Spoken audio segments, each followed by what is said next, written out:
আসসালামু আলাইকুম প্রিয় দর্শক, চাকরি বাংলা চ্যানেলের পক্ষ থেকে আপনাদের জন্য নিয়ে আসলাম সম্পূর্ণ নতুন আরো একটি ভিডিও। গণপ্রজাতন্ত্রী বাংলাদেশ সরকার হিসাব নিয়ন্ত্রক রাজস্ব দপ্তর ভূমি মন্ত্রণালয় গত ৫ সেপ্টেম্বর ২০২২ খ্রিস্টাব্দ তারিখে তাদের নতুন একটি নিয়োগ বিজ্ঞপ্তি প্রকাশ করেছে। আজকের এই ভিডিওতে নিয়োগ বিজ্ঞপ্তিটি নিয়ে বিস্তারিত আলোচনা করব। বিস্তারিত আলোচনা করার আগে আপনাদের কাছে ছোট্ট একটা রিকোয়েস্ট করব, আমাদের চাকরি বাংলা চ্যানেলে যারা নতুন রয়েছেন তারা আমাদের চ্যানেলটি সাবস্ক্রাইব করে বেল আইকনটি বাজিয়ে রাখুন এবং আমাদের ফেসবুক পেজটি ফলো দিয়ে রাখুন।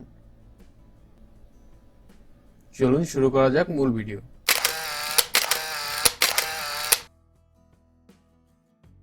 অনলাইনে আবেদনপত্র পূরণ ও আবেদন ফি জমাদানের শুরুর তারিখ 15 সেপ্টেম্বর ২০২২ খ্রিস্টাব্দ সকাল 10টা এবং অনলাইনে আবেদনপত্র জমাদানের শেষ তারিখ 15 অক্টোবর ২০২২ খ্রিস্টাব্দ বিকাল 5টা। অর্থাৎ এখানে আপনারা এক মাস সময় পাবেন অনলাইনে আবেদনপত্র পূরণ করার জন্য। এবার আমরা পদের বিবরণগুলো জানব। প্রথমে যে পোস্টটি নিয়ে আলোচনা করব তা হচ্ছে অফিস সহায়ক। ৮,২৫০ থেকে ২০,০১০ টাকা বেতনে। এখানে পদের সংখ্যা মোট ৬টি।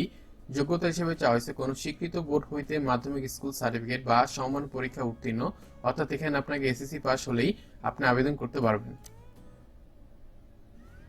এরপরের পোস্টটি অফিস সহকারী কাম কম্পিউটার মুদ্রাক্ষরিক, বেতন ৯,৩০০ থেকে ২২,৪৯০ টাকা। এখানে পদের সংখ্যা মোট 4টি।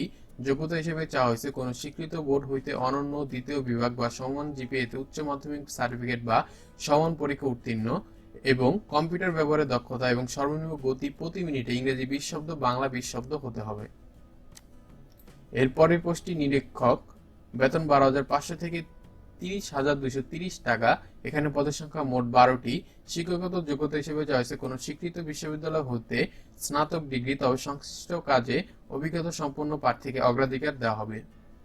যে সকল জেলার প্রার্থীগণ আবেদন করতে পারবেন, সরকারি বা বেসরকারি এতিমখানা নিবাসী বা শারীরিক প্রতিবন্ধীগণের ক্ষেত্রে সকল জেলাসমূহের প্রার্থীগণ আবেদন করতে পারবেন। তবে সাধারণ প্রার্থীরা, যাদের কোনো কোটা নেই, উল্লেখিত জেলার প্রার্থীরা এখানে আবেদন করতে পারবেন। প্রার্থীর বয়সসীমা হিসেবে চাওয়া হয়েছে 15/10/2022 খ্রিস্টাব্দ তারিখে 18 থেকে 30 বছর। তবে মুক্তিযোদ্ধা, শহীদ মুক্তিযোদ্ধা, পুত্র, কন্যা বা শারীরিক প্রতিবন্ধীদের ক্ষেত্রে বয়সসীমা 18 থেকে 32 বছর। বয়স প্রমাণের ক্ষেত্রে এফিডেভিট গ্রহণযোগ্য হবে না।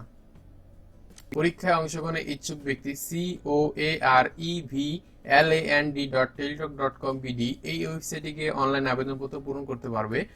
টেলিটক প্রিপেড সিমের মাধ্যমে পরীক্ষার ফি বাবদ 1 ও 2 নং ক্রমিকের জন্য 112 টাকা এবং 3 নং ক্রমিকের জন্য 56 টাকা অনলাইনে আবেদনের 72 ঘন্টার মধ্যে জমা দিতে হবে।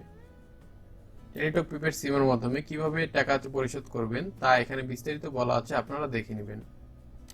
এই ছিল আজকের নিয়োগ বিজ্ঞপ্তিটি। আশা করি আপনারা সকলে বুঝতে পেরেছেন। তবু আপনাদের কোনো প্রশ্ন বা জিজ্ঞাসা থাকলে আমাদের ভিডিওর নিচে কমেন্ট করতে পারেন অথবা আমাদের ফেসবুক পেজে মেসেজ করতে পারেন। যদি ভিডিওটি ভালো লেগে থাকে তাহলে আমাদের চাকরি বাংলা চ্যানেলটি সাবস্ক্রাইব করে রাখবেন এবং আমাদের ফেসবুক পেজ থেকে দেখে থাকলে অবশ্যই আমাদের ফেসবুক পেজটি ফলো দিয়ে রাখবেন। সম্পূর্ণ ভিডিওটি দেখার জন্য ধন্যবাদ।